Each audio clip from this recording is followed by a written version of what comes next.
thing called turning red, growing and maturing with a twist, shall we say. That's the essence of this animated feature. Mei Lin, that's the voice of Rosalie Cheng, is a very bright and dutiful 13-year-old. She diligently follows her overprotective, at times overbearing mother's lead, and, well, she always does the right thing. But one night, the totally unexpected happens to Mei Lin.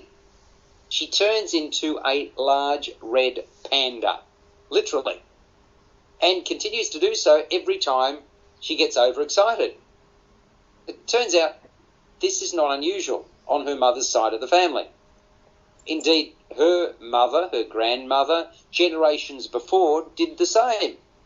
And they each went through a ritual to suppress that side of their character. So, led by her grandmother, it's determined that Mei Lin will do the same, go through this ritual. Only Mei Lin is for the first time discovering that she does not want to do what her mother asks her to do all the time. I mean, she's 13, right? She's a teenager, and she just wants to be a happy adolescent or whatever, or a recalcitrant adolescent, and she wants to experience this with her 3 girlfriends. In particular, she wants to attend a concert by a boy band the same night as her ritual is going to take place or due to take place. And let's be honest, it isn't as if she hasn't worked hard to raise the money to be at this concert. It's quite a delightful fantasy. It combines, this is Turning Red, it combines the mystical and the magical with the normal rites of passage that children go through. It's colourful, it's creative, and it's perfectly pitched at a young female audience. Now, I'm not sure whether any of you have seen this one.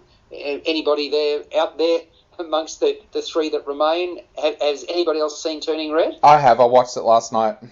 Good man. Excellent. So perhaps get your take on it then, Dave.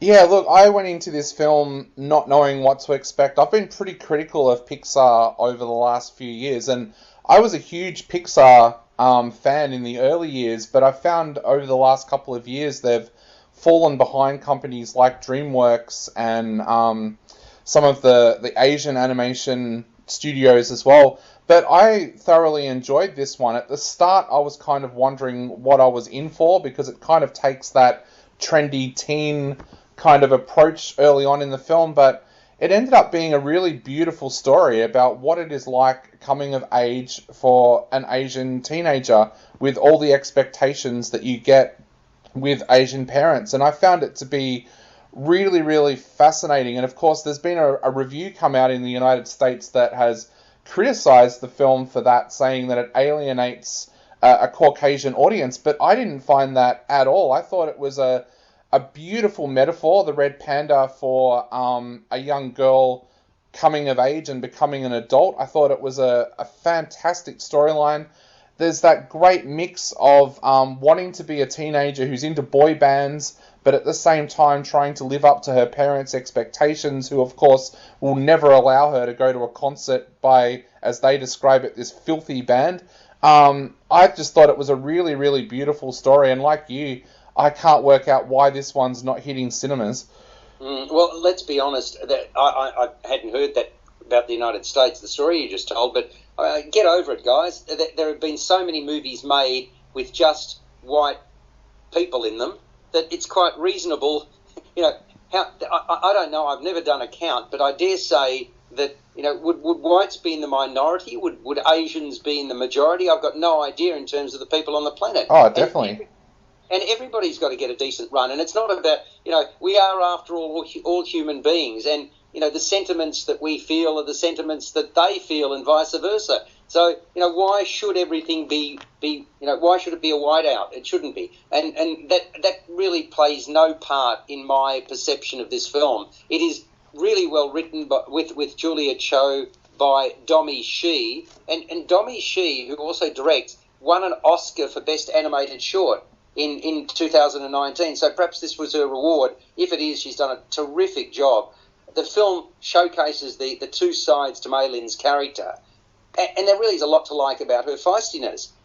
And before you think that this film is preaching subversion, that isn't the case. It's about discovering who you are charting your own path, and it gravitates around striking a balance between following a lead, in this case your parents, and then doing what you think is right. You're forming your own views. So the film's heavily steeped, as we've sort of talked about in terms of referencing it, in girl power. Because make no mistake, all the women in Mei Lin's family are really strong and principled women. Fortunately, and I thought this was really a nice touch, Mei Lin's father also steps in occasionally to add his observations and his pearls of wisdom. I thought that was a bit touch, David. It needed that sort of little bit of balance, and I thought that was good.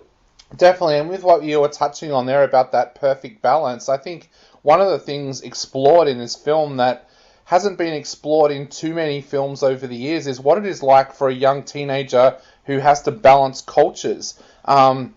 The central character here, she has to try and fit in with her friends at high school, her American friends, but at the same time, you feel that she doesn't want to disrespect her culture and the culture that her parents have grown up with as well. So I thought that was one of the beautiful elements of this film, was trying to find that perfect balance between being an American teenager and an Asian teenager and combining them.